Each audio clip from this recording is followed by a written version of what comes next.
আপনাদের একটা বার্তা দিয়ে যাই। হরে কৃষ্ণ। আগামী দুর্গাপূজা আসছে, একটা বার্তা আপনাদের দিয়ে যাই। দুর্গাপুজো হয় কখন? অকাল বোধন। অকাল মানে অসময়ে, বোধন মানে জাগানো। দেবতারা 6 মাস ঘুমোয় আর 6 মাস জাগে। জোরে বলুন হ্যাঁ না না। 6 মাস ঘুমোয়, ওটা হচ্ছে দক্ষিণায়ন।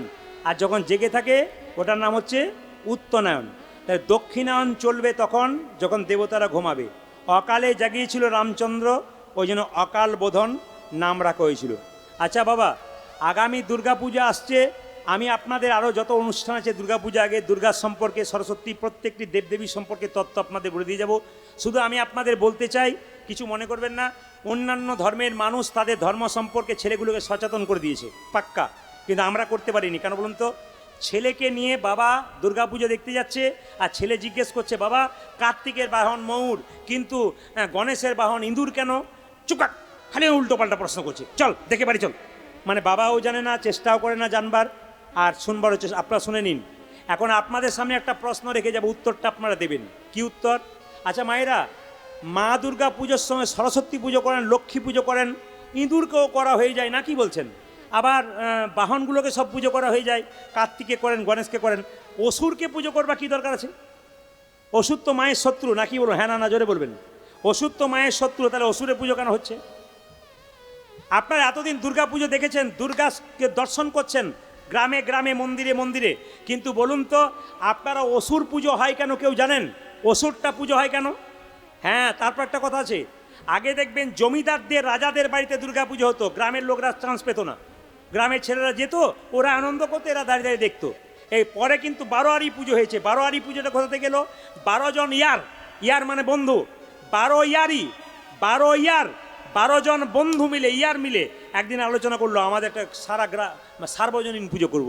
12 জন ইয়ার মিলে প্রথম পুজো করেছিল, ওই জন্য 12 ইয়ারই নামটা কিন্তু হয়ে গেছে। মাথায় রাখবেন কথাগুলো, প্রত্যেকের কথা যুক্তি আছে। আচ্ছা এবার আপনাদের সংক্ষেপে বলে দিই, অসুরের পুজো কেন হচ্ছে? অসুরকে যখন মা দুর্গা পরাজিত, আসতে, অসুরকে যখন মা দুর্গা পরাজিত করছে, সব বাবাদের জানা উচিত, সব মায়েদের জানা উচিত। ছেলে প্রশ্ন করতে পারে, মেয়ে প্রশ্ন করতে পারে, উত্তর দিতে পারবেন না, এগুলো জানতে হবে। কীর্তন শুনতে আসা মানে কি? অজানা জিনিস জেনে নিয়ে যেতে হয়। অসুরটা যখন পরাজিত হলো মা দুর্গার কাছে, তখন মায়ের চরণতলে পড়ে অসুর বলল, মা সারা জীবন তোমাকে দুঃখ দিয়েছি, সুখ দিনাই, কথায় কথায় অপমান করেছি। ওগো মা, আজ তোমার সামনে আমি পরাজিত হলাম, আজ আমি জীবনের শেষ জায়গায় পৌঁছে গেছি, আমার অসুরত্ব নষ্ট হয়ে গেছে, অসুর প্রবৃত্তিটা নষ্ট হয়ে গেছে, আমার আর শক্তি নাই, তোমার চরণতলে আমি পড়ে আছি। তুমি অন্তত একটা কথা আমার রাখো, আমি তোমার কাছে হেরে গেলাম, কিন্তু মা গো তুমি আমাকে শেষ জায়গা তোমার চরণতলে দিও, কারণ তোমাকে যখন ব্রাহ্মণ ঠাকুর পুজো করবে, তখন তোমার হাতের ফুল আমার গায়ে পড়ে আমার জীবন ধন্য হয়ে যাবে। কি সুন্দর শিক্ষা আছে দেখুন। শুধু কীর্তন নয়, কীর্তন যদি সমাজ শিক্ষা হয়, মায়েরা যখন আপনারা বললেন তখন বলে যায়, শুনে নিন। গত বছর আমি মেদিনীপুর থেকে গান করে বাড়ি ফিরছিলাম, শহরটার নাম করব না, বিখ্যাত শহর এক জায়গা, বিরাট শহর, নাম করব না ক্যামেরা হচ্ছে বলে। তো সেখানে আমার ছেলেগুলো বলল, দাদা চলুন একবার ঠাকুর দেখে নি, মানে মন্দিরে সব মানে মাকে একবার দর্শন করে নি, প্রণাম করে নি। রাত্রি তখন 3টে বাজছে। তা আপনারা সব চমকে যাবেন, রাত্রি 3টের সময় যখন মন্দিরের কাছে যাচ্ছি, ও তো ঠাকুর দেবতা দেখার সময় নেই, ও তো এখন তো প্যান্ডেল হচ্ছে, এখন তো থিম হচ্ছে না। ওটা দরকার আছে, ওটা অবশ্যই করবেন, তবে চায়ের গ্লাস দিয়ে করছে এটা দুঃখ, চায়ের কপটি দিয়ে করছে এটা দুঃখ। হ্যাঁ, তারপর দেখবেন মাছের আঁশ দিয়ে পর্যন্ত প্যান্ডেল করে দিচ্ছে, মানে যত রকমের থিম দেখাতে পারে। আমরা এখন প্যান্ডেল দেখতে যাই, কিন্তু ঠাকুর দেখতে কেউ যায় না, সুযোগটা আমরা পাই না, আর ঠাকুর খুব ছোট করে থাকে। তো শুনে নিন আমি কেন বললাম।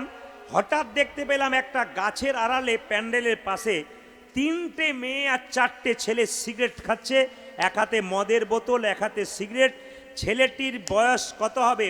25-26, মেয়েগুলোর বয়স হবে 22-23। আমার লজ্জা লাগলো এই জন্যে, মেয়েগুলোর পিঠে চাপড়াচ্ছে, মদ খাচ্ছে, সিগারেট খাচ্ছে। আমার খালি আফসোস লাগলো ওই নির্লজ্জ বাবাগুলো, ওই নির্লজ্জ বেহায়া বাবাগুলো, যারা রাত্রিবেলায় তাদের মেয়েকে ছেড়ে দিয়েছে, নির্লজ্জের মতো সমাজটাকে নষ্ট করছে। এই সমাজটাকে নষ্ট করার দায়িত্ব আপনাদের, সমাজটাকে তৈরি করার দায়িত্ব কিন্তু আপনাদের। এই জন্য বারবার বলবো, এরকম করে ছেলে মেয়েদেরকে আপনি দুর্গাপূজায় অ্যাডাল্ট হয়েছে বলে রাত্রি 3টের সময় বাড়ি ফিরবে, এটা নয়, একবারে নয়। যদি প্রত্যেকটি মা বাবা ভালো চান তাহলে বারবার বলবো, আমার মেয়ে 22 বছর বয়স হয়েছে, নিজের ভালো বুঝেছে না, ভালো বুঝে নাই, ও পরিবেশ খারাপ হয়ে আছে। আপনার মেয়ে একটা খারাপ কাজ করে বাড়ি ঢুকলো না, আপনি জানলেন কি করে? রাত্রি 3টের সময় আপনার ছেলে একটা খারাপ কাজ করে বাড়ি ঢুকলো না, আপনি জানলেন কি করে? তাই যা হয়েছে পেরিয়ে গেছে। আগামী প্রজন্ম বাচ্চাদেরকে মানুষ করছেন, যেন এমন পোশাক দেবেন, রুচিসম্মত পোশাক দেবেন, যেন ভদ্রতা বজায় থাকে, আমাদের সমাজ সুন্দর হয়। প্রত্যেকটি কথায় কি সুন্দর শিক্ষা আছে। এই জন্য আমি আপনাদের বলতে চাই, এগুলো জানবেন, এগুলো শিখবেন। আমি প্রতিটি জেলায় জেলায় যাই, প্রত্যেকটি রাজ্যে রাজ্যে যাই, প্রতিটি মানুষকে এই ভালো ভালো কথা বলে জীবন সুন্দর করার চেষ্টা করি। তবে ইউটিউবের মাধ্যমে যে ছেলেরা করে, তারা দেখবেন শুধুমাত্র কথাগুলো দিয়ে দেয়। হ্যাঁ কি না জোরে বলুন তো? শুধুমাত্র কথাগুলো দেয়, এই কথাটা কিন্তু ওদের ছাড়তে হবে। শুধুমাত্র কথাগুলো দিয়ে দেয়, এতে অনেক মানুষের মনের মধ্যে হয় তাহলে প্রদীপ পাল শুধু কথাই বলে, বোধহয় কীর্তন করে না, অনেকের ধারণা হয়ে যায় দেখবেন। কিন্তু আপনারা তো সবাই দেখতে পাচ্ছেন, লীলার মাধ্যমে গিয়ে গিয়ে এরা শুধুমাত্র দামি দামি কথাগুলো তুলে দেয়। অসুরকে কেন পুজো করা হয় ছোট্ট করে, বারোয়ারি নাম কেন হলো দুর্গা পূজাটার, বারোয়ারি নাম, এই যে একটা করে টিপস দিয়ে দিল। যেমন দেখবেন এই যে 4টে মাস আছে, আশ্বিন কার্তিক অঘ্রাণ, শ্রাবণ ভাদ্র আশ্বিন কার্তিক, এটাকে চাতুর্মাস বলা হয়। চাতুর্মাস ব্রত যারা করেন, চাতুর্মাস ব্রত যদি কেউ না করতে পারেন, এই 4টে মাস একটু পালন করবেন। যারা ভক্ত মানুষ তাদের জন্য বলে কি পালন করবেন? শ্রাবণ মাসে শাক খেতে নেই, শ্রাবণ মাসে শাক খেতে নেই, শাকের মধ্যে পোকা থাকে। আর ভাদ্র মাসে কিন্তু ভক্ত যারা আছেন দই খেতে নেই, ভাদ্র মাসে দই খেতে নেই। আর আশ্বিন মাসে দুধ খেতে নেই। আর কার্তিক মাসে মাছ কলাইয়ের ডাল খেতে নেই। আগামীতে মনে রাখবেন কি, শ্রাবণ মাসে শাক বন্ধ, যারা করতে পারেন না তারা এগুলো করবেন। আশ্বিন মাসে কি, শ্রাবণ মাসে শাক বন্ধ, ভাদ্র মাসে কি করবেন? দই বন্ধ, আশ্বিন মাসে দুধ খাওয়া নিষেধ। না না, শাস্ত্র বলেছে তাই বললাম, আপনারা এবার বিচার করবেন কি করে। ভক্তদের জন্য বললাম, সবার জন্য বলি নাই।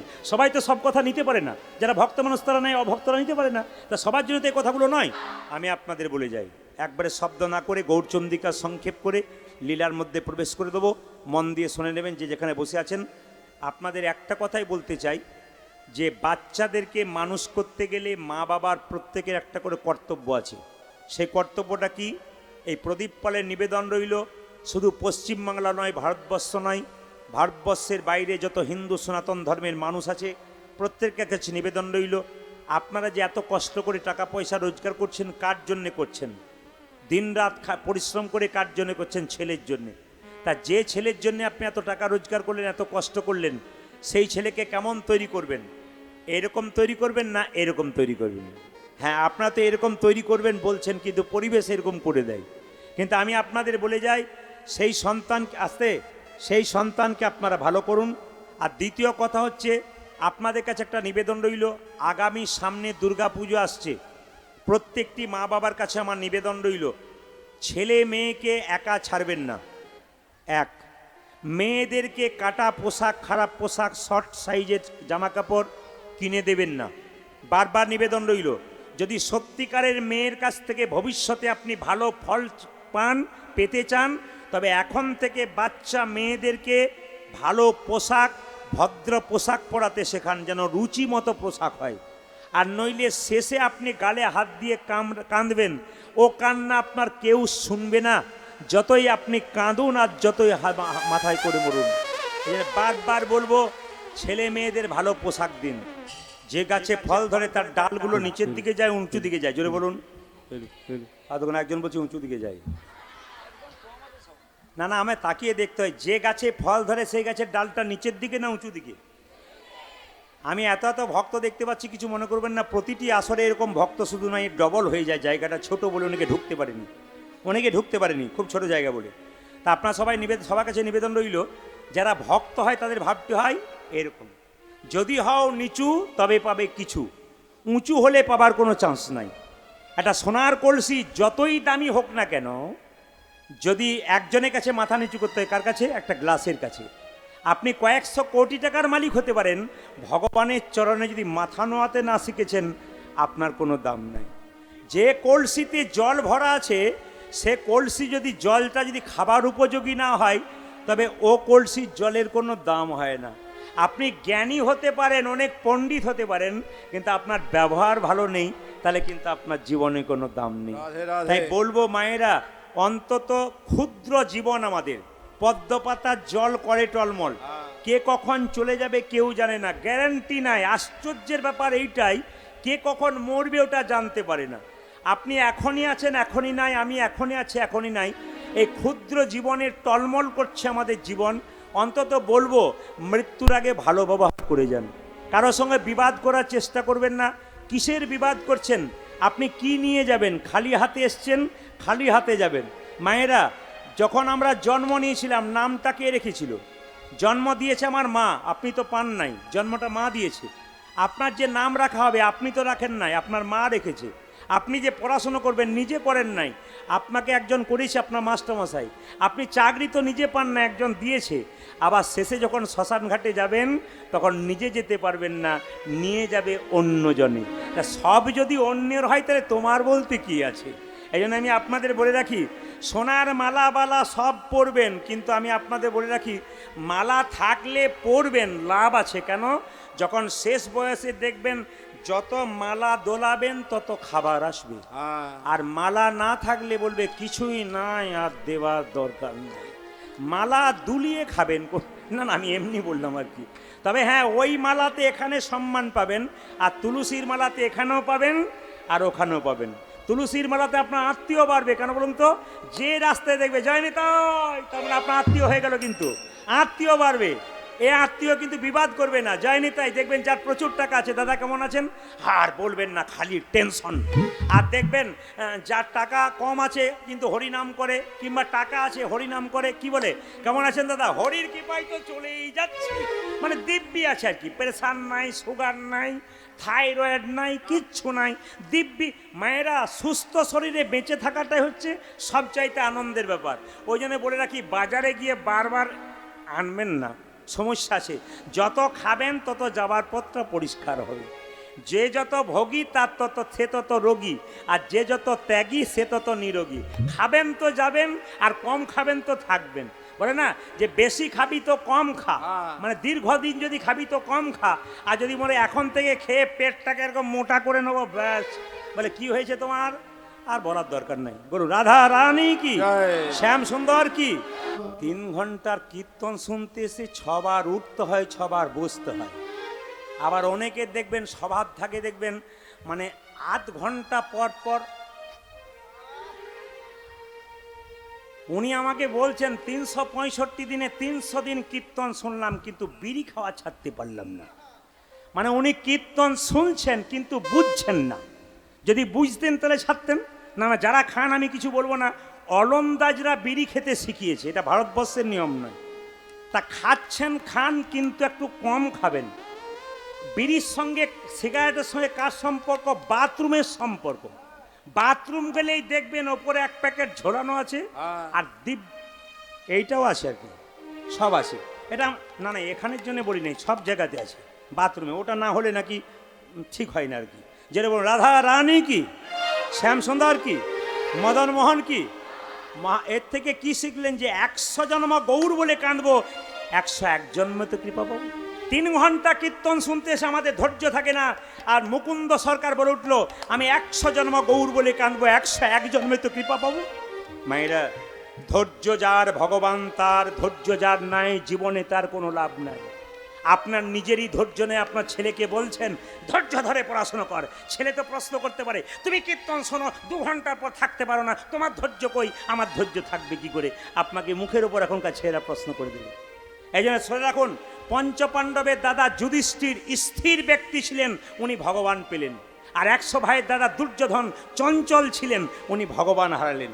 এই জন্য সংসারে যে মেয়ে বা যে ছেলে খুব চঞ্চল, তার জীবন উন্নতি নাই।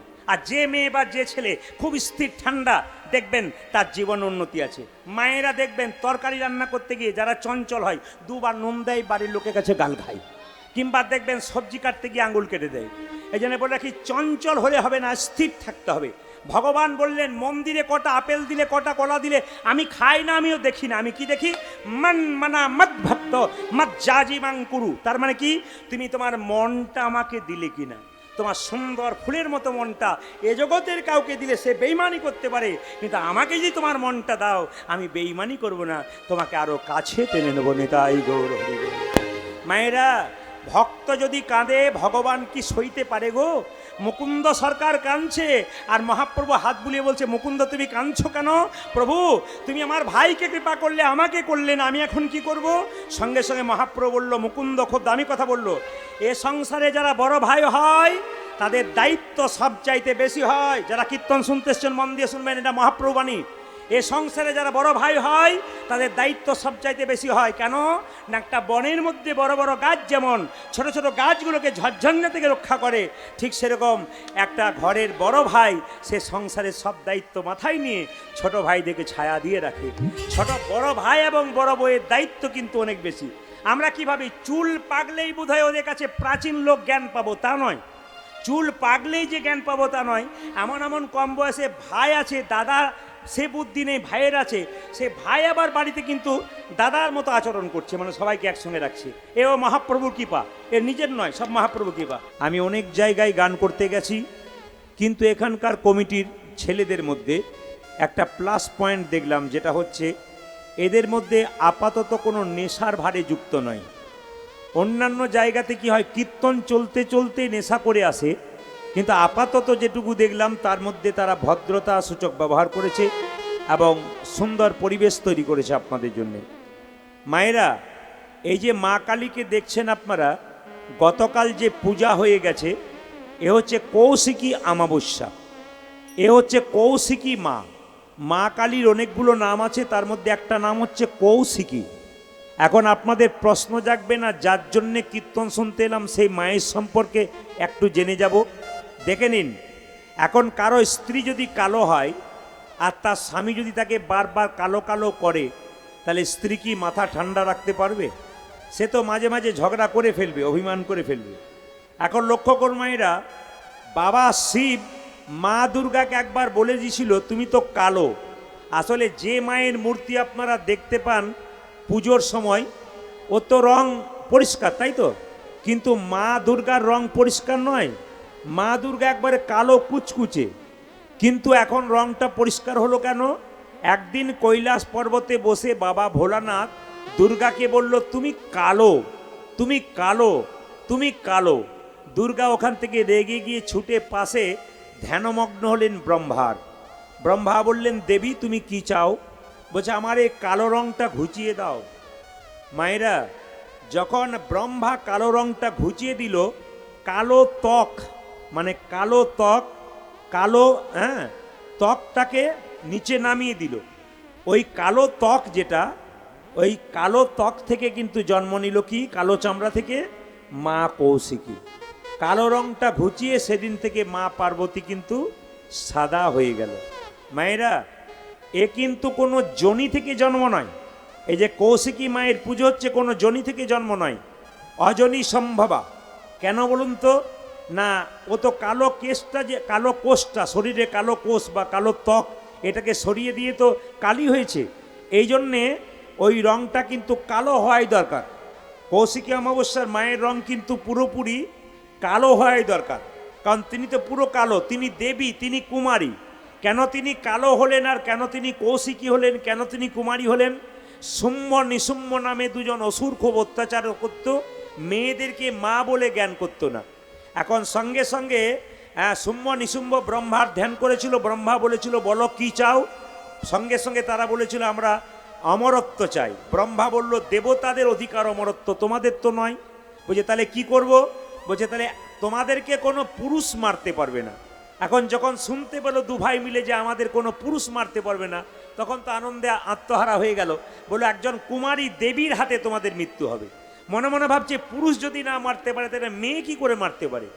আনন্দে আত্মহারা হয়ে দুজন ভাই শুম্ভ নিশুম্ভ দেবতাদের স্বর্গরাজ্য অধিকার করে ইন্দ্রদেবকে পর্যন্ত দেবতা থেকে রাজ্য থেকে তাড়িয়ে দিলেন। তখন ব্রহ্মা চিন্তা ভাবনা করলেন যে আমার বরে বলিয়ান হয়ে এরা অত্যাচার শুরু করলো, কি করা যায়? বাবা ভোলাকে ডেকে বলল যে মা দুর্গা শরীর থেকে একটা দেবী, কুমারী দেবীর সৃষ্টি করো, ওর নাম হবে কৌশিকী। এই জন্যে কিন্তু বাবা ভোলা কালো বলেছিল, তাছাড়া বলতো না। কেন? কালো কোষটা যখন নামিয়ে দিয়েছিল শরীর থেকে, কালো ত্বকটা, তার থেকে মা কৌশিকী দেবী কুমারী হয়ে তিনি শুম্ভ নিশুম্ভকে একবারে শেষ করে দিয়েছিলেন। তার মানে এর থেকে শিখে নিলেন মা কৌশিকী এসেছেন মানে অশুভ শক্তিকে দূর করতে আর শুভ শক্তির আগমন করতে। আপনাদের ভেতরে যত অন্ধকার আছে, দুঃখ আছে, মায়ের কাছে বলুন, দুঃখ দূর করবে। আপনাদের ভেতরে যত যন্ত্রণা আছে, মায়ের কাছে বলুন, দুঃখ দূর করবে। সমাজের অন্ধকার দূর করবে মাকে যদি ঠিকমতো ভজন করা যায়। আপনাদের গ্রাম যখন আমি এলাম তখন দেখলাম একটা বাচ্চা ছেলে একটা বাঁশের খুঁটিতে খুব মানে বনবন বনবন করে ঘুরছে। তোর মা তখন ছুটে গেল, এই দেখছিস না পড়ে যাবি, এখন কি হবে, তখন হাত পা ভেঙে যাবে। ও কিন্তু বনবন বনবন করে ঘুরছে, পড়ছে না। কেন বলুন তো? ও বাঁশটাকে আশ্রয় করে আছে, ও জানে পড়বার কোনো ভয় নেই। আপনারা যদি ভগবানকে আশ্রয় করেন, গুরুকে আশ্রয় করেন, আপনাদের পড়বার কোনো ভয় থাকবে না। মায়েরা, আকাশে সূর্য উঠলে পুকুরে পদ্ম ফুল ফোটে। আকাশে সূর্য উঠলে পুকুরে পদ্ম ফুল ফোটে। আর পদ্ম ফুল ফুটলে কি হয়? ভ্রমর এসে পদ্ম ফুলে মধুপান করে। এখানে তত্ত্ব কি বলল? গুরুরূপী সূর্যের আলো কোনো ভক্তের হৃদয়রূপী পদ্মে যদি একবার পড়ে, কৃষ্ণ ভ্রমর কিন্তু তার হৃদয় পদ্মে নিতাই গৌর হরি বল বলে আসবে। এই জন্য আমি আপনাদের সবাইকে বলবো, গুরু করা দরকার আছে। প্রেমময় ঠাকুর অনুকূলচন্দ্র বলেছেন যে চোখের মধ্যে কুটো পড়ে গেলে চোখে দেখতে পাওয়া যায় না, চোখ লাল হয়ে যায়। একজন এসে কুটোটাকে সরিয়ে দেয়, চোখ পরিষ্কার হয়। এখানে যিনি এসে চোখ পরিষ্কার করে দেয় তিনি গুরু। তার মানে আমাদের মনের মধ্যে যে প্রতিদিন ময়লা জন্মাচ্ছে, এই ময়লাগুলোকে যদি পরিষ্কার করতে হয় তাহলে কিন্তু গুরুর দরকার আছে। তাই আমি বারবার বলবো, যে যেখানে বসে আছেন আপনারা গুরু করে নেবেন। আমি জানি আপনারা সবাই গুরুমন্ত্র নিয়েছেন, আগামীতে কেউ যেন বাকি না থাকেন, গুরুমন্ত্র নিয়ে নেবেন। কারণ একজন গুরুর দরকার আছে। কিন্তু একটা কথা বলে রাখি, যাকে তাকে গুরু করা চলবে না। যার কাছ থেকে কিছু শিখতে পারবেন না তাকে গুরু করা চলবে না। আমাদের মনে একটা ব্যাপার হয়ে গেছে কি, যে ব্রাহ্মণ বৈষ্ণব দেখলে আমরা গুরু করব, বাকি করব না। কিন্তু মহাপ্রভু চৈতন্য চরিতামৃতে পরিষ্কার বলেছেন, কিবা বিপ্র কিবা শূদ্র ন্যাসিক জ্ঞানে নয়, কৃষ্ণ তত্ত্ববেত্তা যেই সেই গুরু হয়। গুরু যে শুধুমাত্র ব্রাহ্মণ হবে তা নয়, কিবা বিপ্র কিবা শূদ্র শূদ্র হবে তা নয়, কৃষ্ণ তত্ত্ববেত্তা যেই সেই গুরু হয়। আপনার এলাকাতে ভালো গুরু থাকলে আপনি মন্ত্র নিন। আর যারা গুরু মন্ত্র ইতিমধ্যে নিয়েছেন তাদের জন্য বলে রাখি, অনেকে বলে গুরু মন্ত্র ভজন করছি কিন্তু ফল পাচ্ছি না কেন? শুনে নিন, যে আসনের ওপরে আপনি গুরুমন্ত্র ভজন করবেন, মায়েরা শুনে রাখুন, যে আসনটার ওপরে আপনি গুরুমন্ত্র ভজন করবেন, যখন আপনি উঠবেন তখন আসনটা তলে একটু জল দিয়ে দেবেন। কিন্তু খুব মাথায় রাখবেন, আসনটা যখন তুলবেন মন্ত্র ভজন করার পর, তখন আসনটা তলে একটু ভালো পবিত্র জল দিয়ে দেবেন। সেই জলটা চোখে মুখে নিয়ে নেবেন। তারপর এই মন্ত্রটা বলবেন। মায়েরা বাবারা, মায়েরা কোনটা বলবে? শ্রী সক্রহা নমঃ। আর মায়েরা বলবে ওং, বাবারা বলবে ওং সক্রহা নমঃ। মন্ত্রটা মনে থাকে যেন, ওং সক্রহা নমঃ। এটা কারা বলবে? পুরুষ মানুষ। আর মায়েরা কোনটা বলবে? ওং বলা চলবে না, শ্রী সক্রহা নমঃ। এটা বললে কি হয়? আপনি যে ফল লাভ করবেন, ইন্দ্রদেব চুরি করে নিতে পারে, যাতে চুরি করতে না পারে তার জন্য মন্ত্র ভজনে পড়ে এই কাজগুলো আপনারা করবেন। অনেক কথা বলার থাকে, অনেক ব্যাপার থাকে। সমস্যা কি? সময়ের ব্যাপার থাকে, তাই আমাদের তাড়াতাড়ি জায়গাতে যেতে হয়। আমরা সত্যযুগ শেষ করেছি, ত্রেতা যুগ শেষ করেছি, দাপর শেষ করেছি, একটু রিভাব হালকা, এবং কলিতে প্রবেশ করেছি। কলি মানে কি? ক মানে কাম, লি মানে লিপ্ত। এখন মানুষ কামে লিপ্ত, নামে লিপ্ত নয়। এজন্যে সংসারে দেখবেন আজকাল মানুষের খুব একটা অভাব আছে বলে মনে হয় না, মোটামুটি ভালোই চলে যায়। শুধু একটা জিনিসের অভাব আছে, সেটা হলো শান্তি।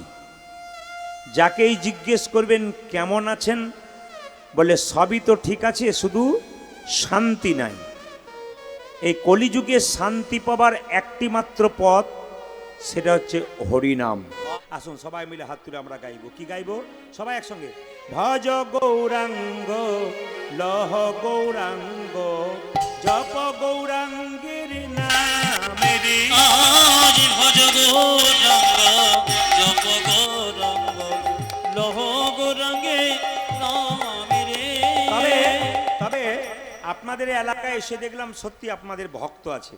যেমন আমি ডোমজুর লক্ষ্মীকান্ত দা যিনি আছেন, যার কাছে আমাদের এই ছেলেটি কাজ করে, কীর্তন গানটা দিচ্ছে। তো এখন লক্ষ্মীকান্ত দার গ্রামে আমি দুবার এসেছি, খুব ভালো মানুষ ওনারা, ওদের পরিবেশও খুব সুন্দর, খুব মুগ্ধ করেছে আমাকে। ওই পরিবেশে কীর্তন শুনতে মানুষ একবার ঝেঁপে, কি বলবো, রাত্রিবেলায় 15 থেকে 16,000 মানুষ স্টপ বসে আছে। আপনাদেরও দেখতে পেলাম সুন্দর পরিবেশ, আপনাদেরকে ধন্যবাদ জানাই, প্রণাম জানাই আপনাদেরকে।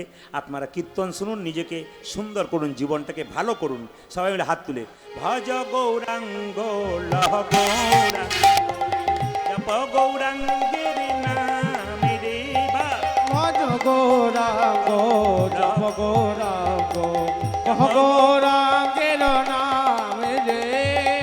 যে জানা গৌরাঙ্গ ভজে সে হয় আমার প্রাণ রে। যে যে জানা জন গৌরাঙ্গ ভজে সে খোঁজ আমার প্রাণ রে। এই যে, হাত থাকলে তালি দেবেন, না থাকলে দেবেন না। হাত থাকলে দেবেন, না থাকলে দেবেন না। যার হাত আছে তিনি দেবেন, আর যার নাই তার দেবার দরকার নাই। তবে শুনে রাখুন, যিনি হাত তালি দেবেন না, পরের জন্মে তার পেট চলবে না, শুধুমাত্র এইটা করতে হবে, 10 টাকা 10 টাকা, মানে বুঝেছেন, টোল ট্যাক্সে দেখা যায়। না না না, কি করবেন, হাত তালি দিচ্ছেন না, তখন তো ভগবান বলছে তালি ছাড়া তোর পেট ভরে না, তার দেখাচ্ছি মজা। এই জন্য দেখবেন কারো বাচ্চা হলে বাড়ি বাড়ি যায়, না না, নাম করে লাভ নাই, অনুভব করুন। এবার হাত তুলুন সবাই। বাবারে, ভয় সবার আছে ভেতরে, যে তোলে নাই সেও একজনকে বলছে তোল, দেখতে পাচ্ছি। হাত তুলুন। ভজ গৌরাঙ্গ লহ গৌরাঙ্গ জপ গৌরাঙ্গের নাম। উচ্চাজ ভজ গৌরাঙ্গ কহ গৌরাঙ্গ লহ গৌরাঙ্গের নাম রে। এখানে কে ভাই, এই ক্যামেরাটা কে চালাচ্ছে? এই ক্যামেরাটা কে চালাচ্ছে? এই ক্যামেরাটা যেন রেকর্ডিং না হয়। হ্যাঁ, রেকর্ডিং করার জন্য ছেলেরা এসছে, তুমি স্ক্রিনে দাও, এখানে রেকর্ডিং করো না, কেমন? হাত তুলুন সব মিলে। ভজ গৌরাঙ্গ লহ গৌরাঙ্গ জপ গৌরাঙ্গের নাম রে। উলধ্বনি। ভজে ভজ গৌরাঙ্গ জপ গৌরাঙ্গ জপ গৌরাঙ্গের নাম রে। বলো, ভজ গৌরাঙ্গ লহ গৌরাঙ্গ জপ গৌরাঙ্গের নাম রে। ভজ গৌরাঙ্গ লহ গৌরাঙ্গ কহ গৌরাঙ্গের নাম রে।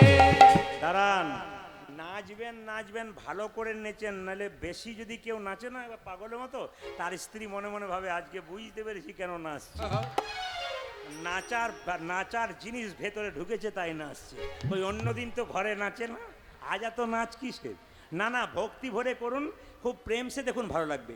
ভজ গৌরাঙ্গ লহ গৌরাঙ্গ জপ গৌরাঙ্গের নাম রে। উচ্চাজ ভজ গৌরাঙ্গ কহ গৌরাঙ্গ লহ গৌরাঙ্গের নাম রে। যে জানা গৌরাঙ্গ ভজে সে হয় আমার প্রাণ রে। আজ যে জন গৌরাঙ্গ ভজে সে খোঁজ আমার প্রাণ রে। যে জানা গৌরাঙ্গ ভজে সে হয় আমার প্রাণ রে। ওগো যে জনা গৌরাঙ্গ ভজে সে হয় মোর প্রাণ ধ্বনি। রে। ভজ গৌরাঙ্গ লহ গৌরাঙ্গ গৌরাঙ্গের নাম রে। আজ ভজ গৌরাঙ্গ কহ গৌরাঙ্গ লহ গৌরাঙ্গের নাম রে। ভজ গৌরাঙ্গ লহ গৌরাঙ্গ জপ গৌরাঙ্গের নাম রে। ভজ ভজ গৌরাঙ্গ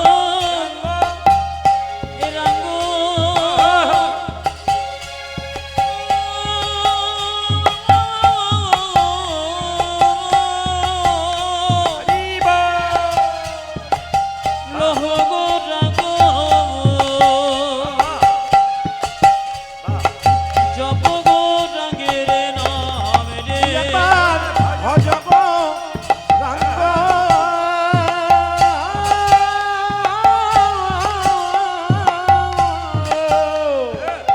কহ গৌরাঙ্গ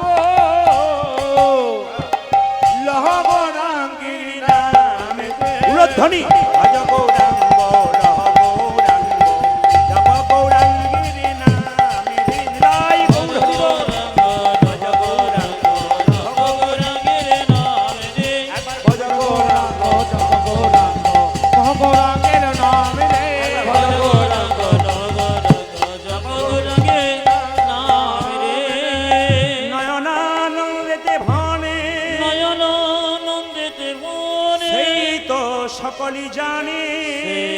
সকলে জানে সর্বসিদ্ধি করতলে তা করতলে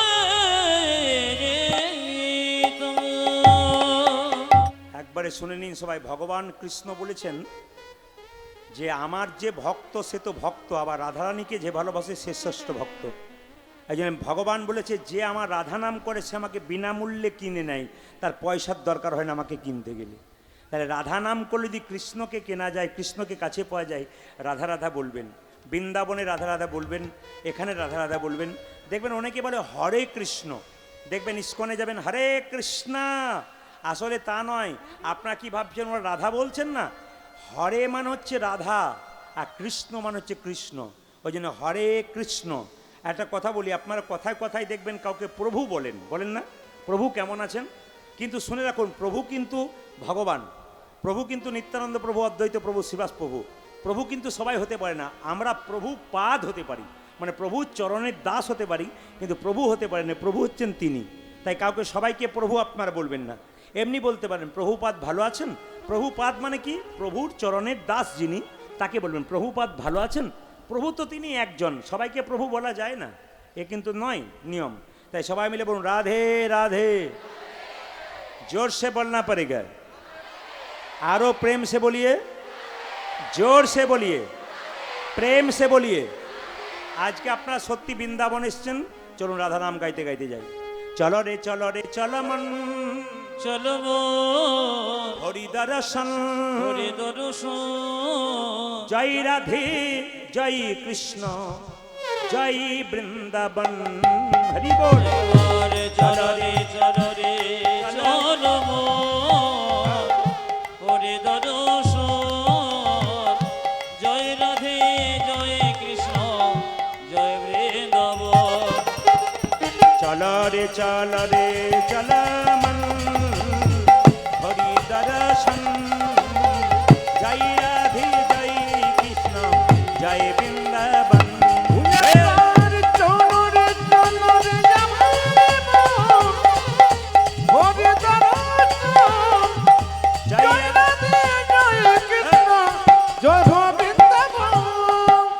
केशे घाट बंशी बर निकुंज कानन कानन, কেশি केशे গোটি ভূমি শিব নিকুঞ্জ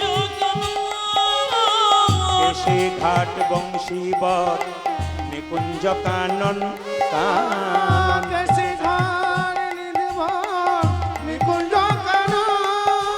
যেথায় হোলি খেলে আমার শ্রীনন্দে নন্দন আমার, হোলি খেলে আমার শ্রীনন্দে নন্দ। যে যেথায় হোলি খেলে আমার শ্রীনন্দের নন্দন।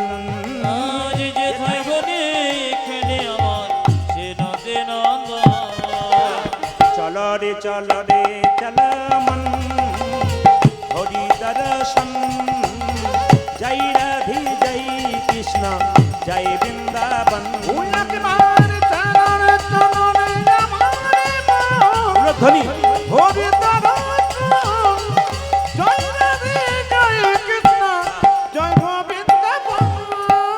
যেথায় আছে মা যশোদা স্নেহের শিরমণি, যেথায়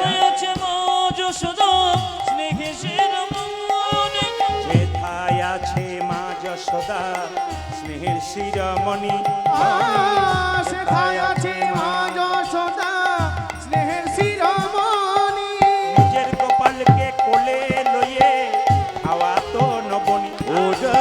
নিজ গোপালকে কোলে লয়ে আতন বনে। ও যে নিজের গোপালকে কোলে লইয়ে খাওয়া তো নবনী। আজ নিজে গোপালে কোলে লয়ে খাওয়াত নবনী। মধুমাখা মাখি সে যে স্নেহেরি বন্দন, জয় রাধে জয় কৃষ্ণ জয় বৃন্দাবন। চলো রে চলো হরি জয় গোবিন্দ। চলো রে আমার মন, হরি দর্শন, জয় রাধে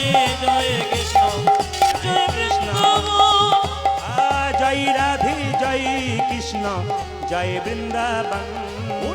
মহাপ্রভু শ্রীবাসকে বললো ক ভাই এসছে, যেটা বলুন ক ভাই, 5 ভাই, হ্যাঁ হ্যাঁ হ্যাঁ ও 2 ভাই, আচ্ছা। বললো শ্রীবাস ওদের মধ্যে যে ছোট ভাই তাকে বলে দাও সে আমার সঙ্গে সারা জীবন কীর্তন করবে, আমার সঙ্গে থাকবে। আর যে বড় ভাই তাকে বলে দাও সে আমার 100 জন্ম কৃপা পাবে না, সঙ্গ পাবে না। এটা কীরকম কথা? আপনাদের এখানে এমনও তো হতে পারে 2 ভাই কীর্তন শুনতে এসছে, তা ছোট ভাই কৃপা পেলো, বড় ভাই পেলো না, তাহলে বড় ভাই দুঃখ হবে।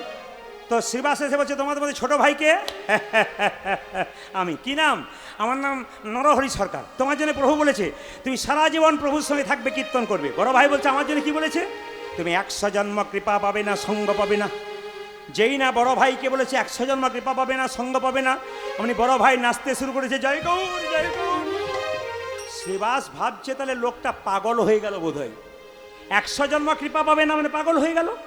শ্রীবাস নাচছেই দেখে মুকুন্দ বলল, আহা, শ্রীবাস মুকুন্দকে বললো মুকুন্দ তুমি নাচছো, 100 জন্ম কৃপা পাবে না?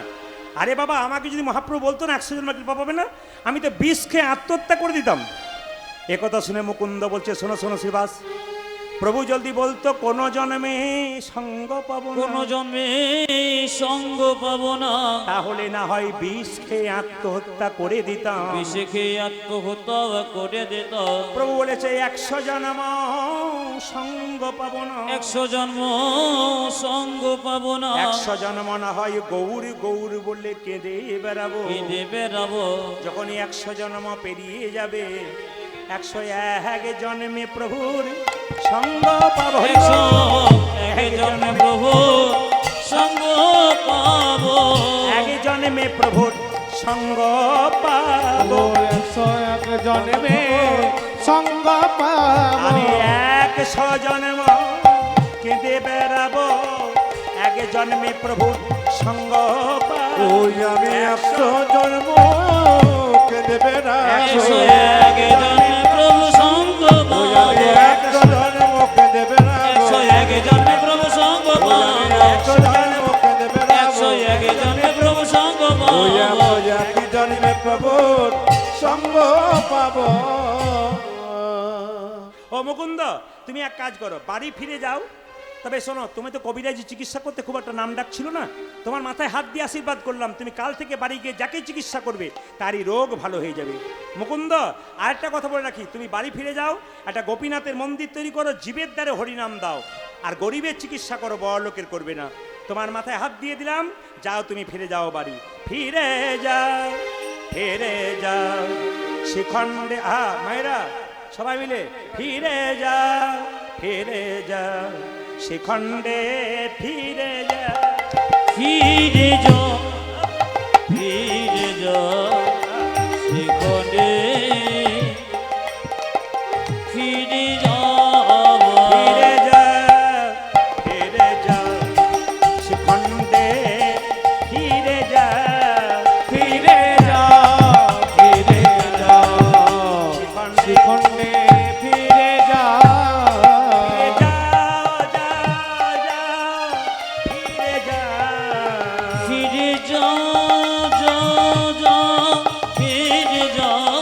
ফিরে যাও, যাও, যাও, ফিরে যাও, ফিরে যাও।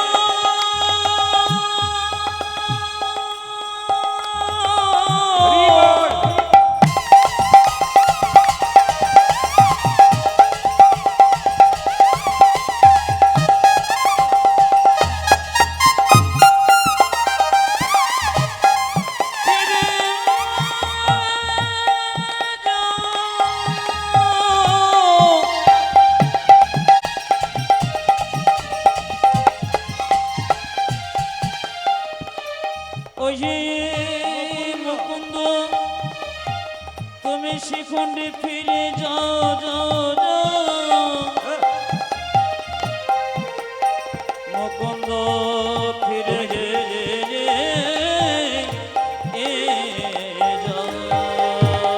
ফিরে যাও ফিরে যাও শিখণ্ডে, ফিরে যাও ফিরে যাও ফিরে যাও শিখণ্ডে, ফিরে যাও।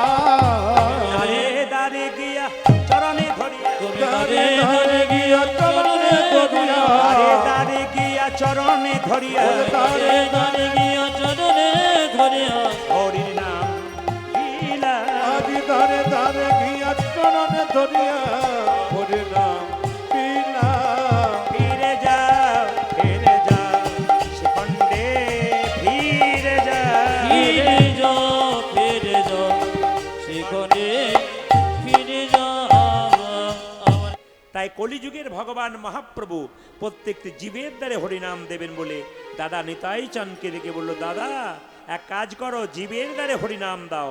বলে কিভাবে দেব? নয়নে দেখিবে যারে কৃষ্ণ নামে দেবে তারে। দাদা নয়নে দেখিবে যারে কৃষ্ণ নামে দেবে তারে। নয়নে দেখিবে যারে কৃষ্ণ নামে দেবে তারে। নয়নে দেখিবে যারে কৃষ্ণ নামে দেবে তারে নয়নে দেখিবে যারে কৃষ্ণ নামে দেবে তারে। নয়নে দেখিবে যারে কৃষ্ণ নামে দেবে তারে সাবধান, যেন জাতির বিচার করো না দাদা, যেন যাতে বিচার করো না দাদা। জাতির বিচার করো না দাদা। যেন জাতির বিচার করো না দাদা যারে দেখবে নামে দেবে জাতির বিচার করো না তুমি দাদা। জানে দেখিবে নামে দেবে জাতির বিচারে করো না দাদা তাও তো আপনাদের এখানে একটু আলাদা দেখলাম, একদিকে মায়ের একদিকে বাবারা, অন্য জায়গাতে বাবা মা সব একসঙ্গেই থাকে। কেন? এখানে তো কামের ব্যাপার নেই, প্রেমের ব্যাপার আছে। মহাপ্রভু তো সব জলে তেলে মিশিয়ে দিয়েছে, সবাইকে এক করে দিয়েছে, জাতি ধর্মের বিচার করেনি, সবাইকে হরিনাম দিয়েছে। তাই আজকে কিন্তু আপনারা আলাদা আছেন, কিন্তু আপনারা দেহ দিক থেকে আলাদা আছেন, মনের দিকে কিন্তু সবাই এক আছেন। সবার মন কিন্তু গোবিন্দের কাছেই আছে, এই জন্য মনের দিক দিয়ে এক আছে। এই যে যাকে হরিনাম, যাকে দেখবো তাকে হরিনাম দেবো, নিতাই চাঁদ বলছে। বলছে হ্যাঁ, যদি কেউ না নেয় তখন কি করব? দাদা প্রথমে ধরিবে হাতে যদি না চাই না।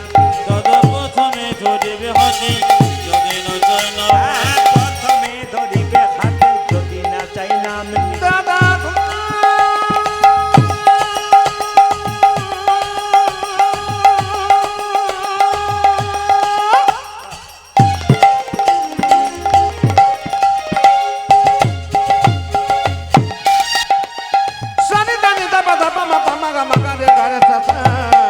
প্রথমে ধরিবে হাতে যদি না চায় নামে নিতে ওই যে প্রথমে ধরিবে হাতে যদি না চাই নাম নিতে। দাদা প্রথমে ধরিবে হাতে যদি না চায় না। এই যে হাতে ধরে বলবে হরি, হাতে ধরে বলবে হরি হাতে ধরে বলবে হরি, হাতে ধরে বলবে হরি। বলাবে হরি বলবে হরি, হাতে ধরে ও বলবে হরি। তুমি বলবে হরি বলবে হরি হাতে ধরে বলবে ওই হরি যে বলাবে হরি বলবে হরি, হাতে ধরে বলবে হরি। দাদা বলবে হরি বলবে হরি হাতে ধরে বলবে হরি। হরিনাম শুনতে শুনতে যে আনন্দ করে শুনবে সারা জীবন তার আনন্দে যাবে। আর হরিনাম শুনতে শুনতে কেউ যদি ভাবে যে বাঁশ পেয়েছি এবার হেলান দিয়ে দেবো, কোনো অসুবিধা নাই, তাহলে কিন্তু তার চিরকাল ঘুমোতে না না, আপনাদেরকে বলিনি, অন্য জায়গার জন্য বললাম। উনি ভাবছেন খালি আমার দিকেই তাকাচ্ছেন, আসলে মাস্টারমশাই দাঁড়িয়ে থাকলে ফাঁকিবাজ ছেলের দিকে তো নজরটা বেশি হয়। উনি প্রথম থেকে এসে প্রথমে ধরিবে হাতে, তখন থেকেই বুঝতে পারছি যে গন্ডগোল আছে আর কি। ঠিক আছে, বাড়িতে পরিশ্রম করেছে, কালকে রাত জেগেছে, হতেই পারে। হরিনাম শুনবেন, কোনো অসুবিধা নেই। হ্যাঁ, যদি হাতে ধরে হরিনাম না হয় তখন কি করব? শেষ উপায়, পাছে তারও লোটাইবে পাই। ও ওই দাদা গো পাশে তারো পাশে তারো লোটাইবি পা। ও যে পাছে তারো লোটাইবে পাই। ও দাদা পাছে তাদের লোটাবে বলি পায়ে ধরি বলবে হরি। দাদা পায়ে ধরে বলবে হরি। পায়ে ধরি বলবে হরি। ও দাদা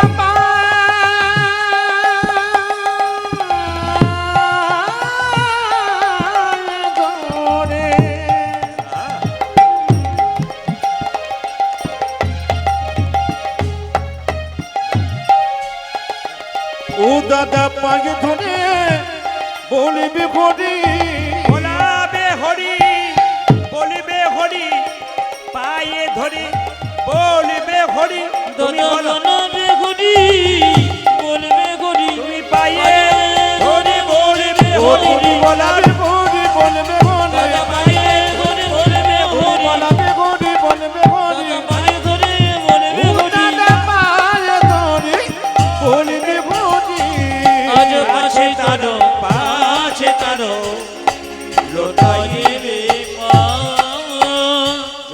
রাধা রানী কি, ভগবান শ্রীকৃষ্ণ কি, আপন আপন গুরুদেব কি, গরম লাগছে কি? না, প্রমাণ হয়ে গেল যে আপনারা কেমন ডুবে গেছেন। আমি কি বলছি এদিকে নজর নেই, সবেই জয় দিচ্ছেন। এর থেকে বুঝতে পারলাম সত্যি আপনারা ঠিক আছেন। জেনে বলো রাধা রানী কি, শ্যাম সুন্দর কি।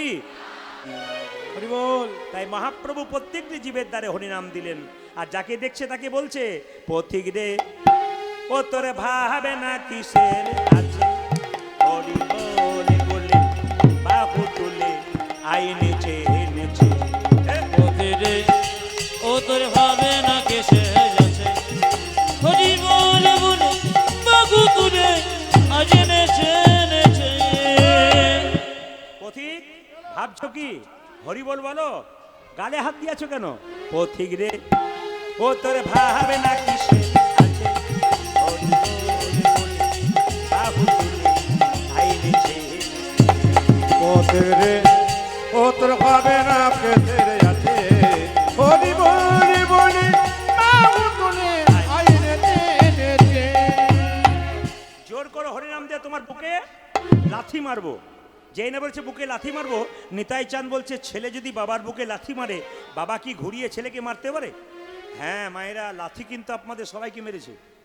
আপনারা যারা মা হয়েছেন, আপনার বাচ্চা কিন্তু ছোট থেকে আপনাকে লাথি মারছে। কোথায় বলুন তো, আপনার পেটে থাকাকালীন আপনার বাচ্চা কিন্তু খুব লাথি মারছে আপনাকে, তখন খুব হাসছেন, বাবা রে আমার গোপাল হবে, আমার সোনা হবে গো। কিন্তু তখন খুব আনন্দ, লাথি মারছে মারুক, কিন্তু বড় হয়ে যদি আপনার পেটে লাথি মারে, মানে খাবার না দেয়, তখন আপনি কাঁদবেন। হ্যাঁ, পেটে বাচ্চা থাকাকালীন আমি আজকে যে নিয়মগুলো বলবো আপনারা সবাই শ্রবণ করবেন। ইউটিউবের মাধ্যমে প্রত্যেক দিন শুনছেন, কিছু নতুন কথা শুনে যাবেন, আপনাদের জীবন হবে। শিশু পুত্র মারলে লাথি, দোষ কি যে হয় পিতার কাছে, শিশুপুত্র মারলে আছে, দোষকে রে হতে তোর কাছে। শিশু পুত্র মারলে লাথি, দোষ কি যে হয় পিতার ও কাছে। যাতে শিশু পুত্র মারিলে এরকম পাচ্ছি মনিটর। নাকে, দোষের ভয়ে পিতার কাছে। পথিক পথিক রে ও তোর ভাবে না কিসের আছে, হরি বলে বলে বাহু তুলে আই নেচে। পথিরে ও তোর ভাবে না কেসে যাচ্ছে, হরি বলে বলে বাহু তুলে আজ নেচে নেচে। তোর আই হরি নাম নিবিকে রে ভাই, দয়াল নিতাই নাচিয়া বেড়াই। আই আই অজিত জনে তোর নাচিয়া বেরো। আই হরি নাম নিবিকে রে ভাই, দয়াল নিতাই যাচিয়া বেড়াই। আই আই তোরা যাই করি না নিবিকির ভাই, আমার দয়াল নিতাই যাচ্ছি যাবে না, ওই আমার দয়াল নিতাই যাচ্ছি যাবে না। দিতেছে নিতাই যাচিয়া যাচিয়া, আজ দিতেছি নিতাই যাচিয়া যাচিয়া। ওরে দিতেছে নিতাই যাচিয়া যাচিয়া। দিতেছে নিতাই যাচিয়া যাচিয়া, গোলকের প্রেমে লুটি করিয়া, দিতেছে নিতাই যাচিয়া যাচিয়া। আজি কোনকে প্রেম লুটি করি যাও, ওরে দিতেছে নিতাই যাচিয়া আজ যাচিয়া। গোলকের প্রেম লট করিয়া, দিতেছে নিতাই যাচিয়া যাচিয়া। গোলকের প্রেম লট করিয়া, আজি দিতেছে নিতাই যাচিয়া ওই যাচিয়া। আমার দিতেছে নিতাই যাচিয়া যাচিয়া। আই হরি নাম নিবিকে রে ভাই, দয়াল নিতাই যাচিয়া বেড়াই।